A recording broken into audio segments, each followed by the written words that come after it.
This is our week 2 forum broadcast from the book, The Literacy Coach's Survival Guide by Kathy Toll. This is chapter 2 about why change is so difficult.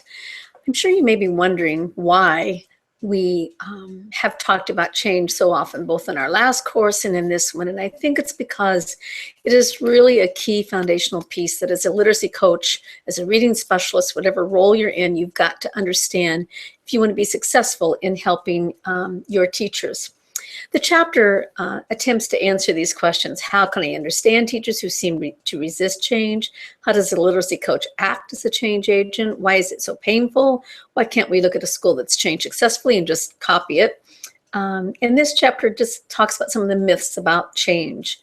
So starting with change is constant. And I think that this is a really critical piece. Change is constant, not an event.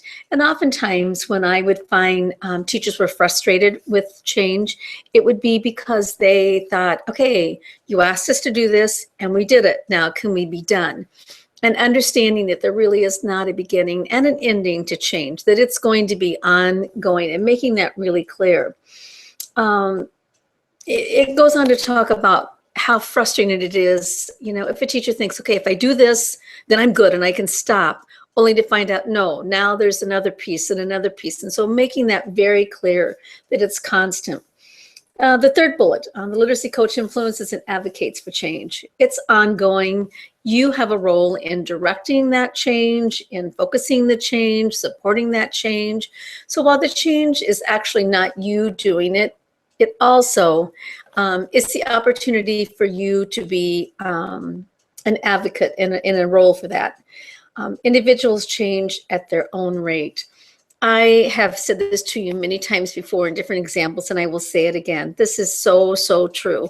There are those people who just really embrace change and jump on it and try and think it through and reflect and move forward, and they're good to go. And there are others that I have to try it, I have to step there, I have to see if it feels right, I have to make it my own before I can move forward. And so if we expect all teachers to move and change at the same rate, we are going to be disappointed and we're going to fail, because that just is not reality. And the final bullet under change is constant is don't hold too tightly to your perfect vision. I would say this was one of the challenges I had. I had a vision. I knew what I wanted things to be, the way I thought they should look, and tried to move forward.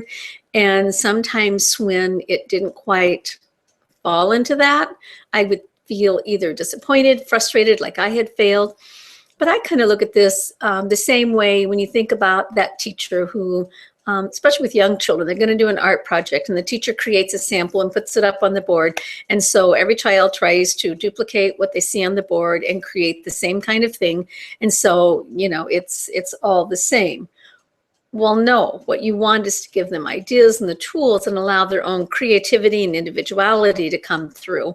And so letting go of that perfect vision. The second key area is change is situated. And it talks about in education, and we've heard this quote already, is that one size does not fit all. And we've got to understand that what is needed and works at one level or in one area doesn't necessarily in another area. I know an example that I've shared different times in different classes is when I was first getting our district to buy into balanced literacy and specifically guided reading. Well, what I did with my kindergarten teachers was significantly different than what I did like with my first and second grade teachers. And what I did with my first and second grade teachers was significantly different than my third, fourth, and fifth. And I found that I needed to be flexible enough, because what they each needed, their eagerness to embrace it, their feeling confident that they could do it, was very different from K-5. And so looking at each situation and knowing what they needed to move forward. It says those not in education, including policymakers, feel the opposite. Innovation should give consistent results across all settings. And in reality, we just know that isn't. I think, for example, even as a teacher, I will tell you that last year, at the end of the year, probably had you given my kids the Iowa assessments again or whatever, they would have been probably lower than my other third grade colleagues. But I will also tell you, I feel like I worked harder, I taught better, I put more effort into last year than I have in a lot of years because I had such a challenging group that had lots and lots of needs, academic, socially, behaviorally. And so what it took to get them even from point 2 to point 5 is way different than this year, moving them from point 6 to point 8. And so, it isn't going to be the same. Teachers do action research by trying changes and seeing if they work in their classrooms or not. And this is one where if we feel a change is important, if we feel it needs to be done, then teachers need to feel like it has made a difference in their classroom. And so they've gone back and tried things and been able to do them as well.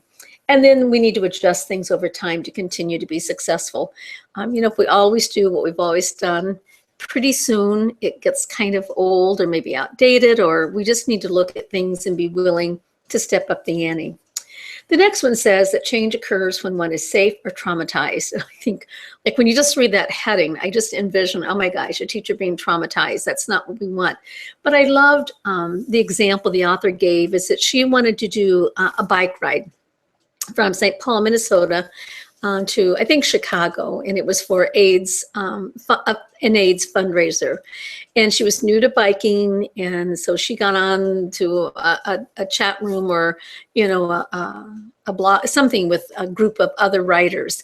And, she just posed the question, where I live and where I train, it's very flat. And I know that there's lots of hills that I'm going to be riding, so what do I do? And she talks about one writer had a code name, but he just really went through and spent time telling her what she needed to look for in a bike, what would be helpful, how to train. And even though, he obviously was an expert, he just so supported her, and she listened to him. And because she followed his advice, felt like she was successfully able to complete the ride.